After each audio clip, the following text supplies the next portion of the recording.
Apple juice এবং কমলার জুসের একটা মিশ্রণে 20% আপেল জুস ছিল, অন্য একটা মিশ্রণে উভয় জুস ছিল, যার মধ্যে 30% কমলার জুস ছিল।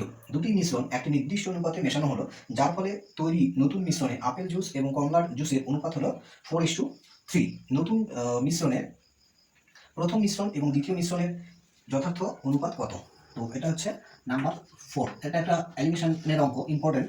তো দেখো, আমাদের করতে হয় কি, তো আপেল জুসের পরিমাণ কত? 20%। আপেল জুস হচ্ছে 20%। তো আমাদের করতে হবে কি, আমি দুটো কেসই হচ্ছে কিন্তু আপেল নিয়ে করবো, ঠিক আছে? যে কোনো একটা আমাদের ফিক্স করে নিতে হয়, আপেল বা অরেঞ্জ, ঠিক আছে? তো আমি এটা নিয়ে করছি, ঠিক আছে? তো আপেল জুসের পরিমাণ তাহলে প্রথম ক্ষেত্রে ফার্স্ট আর হচ্ছে সেকেন্ড। তো এটা হচ্ছে দুটোর ক্ষেত্রে। তো প্রথমটাতে হচ্ছে 20% আমাদের আপেল জুস ছিল, তাহলে 20%। আচ্ছা, 20%কে আমি কত লিখতে পারি? তো আমি এখানে প্রথমে লিখছি, তো 20%। তো 20% মানে আমাদের হচ্ছে 1/5। আর দ্বিতীয়টাতে দেখো 30% হচ্ছে অরেঞ্জ জুস ছিল। তো অরেঞ্জ জুস যদি 30% হয়, তাহলে অ্যাপেল জুস কত হবে? তাহলে 70% হবে। তো 70% মানে আমাদের হচ্ছে 70/100, অর্থাৎ 7/10 হচ্ছে। তো এই দুটো কিন্তু অ্যাপেল, ঠিক আছে? এই দুটো হচ্ছে অ্যাপেল। তো এই দুটো অ্যাপেল। তো এখানে প্রথম ক্ষেত্রে কত ছিল? 1/5। দ্বিতীয় ক্ষেত্রে হচ্ছে 7/10।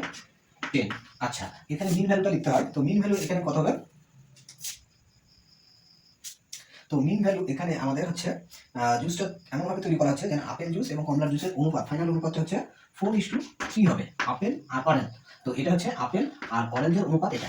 তো এক্ষেত্রে আপেলের অ্যামাউন্ট কত হচ্ছে? তাই 4/4 হচ্ছে 7। ওকে। তো এইবার হচ্ছে এগুলো আমাদের কি করতে হয়? ডিফারেন্স চেক করতে হয়। তো যেহেতু এটা ফ্র্যাকশন, তো ফ্র্যাকশন অ্যাভয়েড করার জন্য আমাদের হচ্ছে একটা শর্টকাট পদ্ধতি অ্যাপ্লাই করতে হবে। এই যে হরগুলো আছে 5, 10 আর 7, এদের এলসিএম নিতে হবে। এলসিএম অফ 5, 7 আর হচ্ছে 10। তো এটা কত হবে? 70 হবে। তো 70 দিয়ে প্রত্যেককে মাল্টিপ্লাই করবো। তাহলে 70 দিয়ে মাল্টিপ্লাই এখানে, 70 দিয়ে মাল্টিপ্লাই এখানে, তো 70 দিয়ে মাল্টিপ্লাই এখানে, এটা 70, ঠিক আছে? তো এক্ষেত্রে এটা কত হচ্ছে? এটা হচ্ছে 14 হচ্ছে, এটা হচ্ছে 0 ক্যান্সেল, তাহলে এটা হচ্ছে 49 হচ্ছে, ঠিক আছে? আমি ফাইনাল রেজাল্টগুলো এই যে সার্কেল করে দিলাম। আর এইটা হচ্ছে এখানে আমাদের এই এটা কাটলে এটা হচ্ছে 10 হচ্ছে, দ্যাট ইজ এটা হচ্ছে 40 হচ্ছে, এটা হচ্ছে 40। তাহলে এবার হচ্ছে আমি ডিফারেন্সগুলো করছি। তাহলে এটা ডিফারেন্স করলে কত হবে? এটা ডিফারেন্স করলে আমাদের হচ্ছে 26। আর এটা ডিফারেন্স করলে হচ্ছে 9।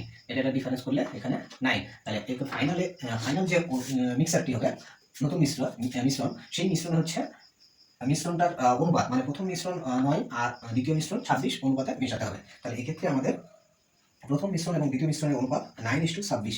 তো এক্ষেত্রে আমাদের হচ্ছে option number B correct answer হচ্ছে। Correct answer option number B. আশা করি বুঝতে পারলে। তো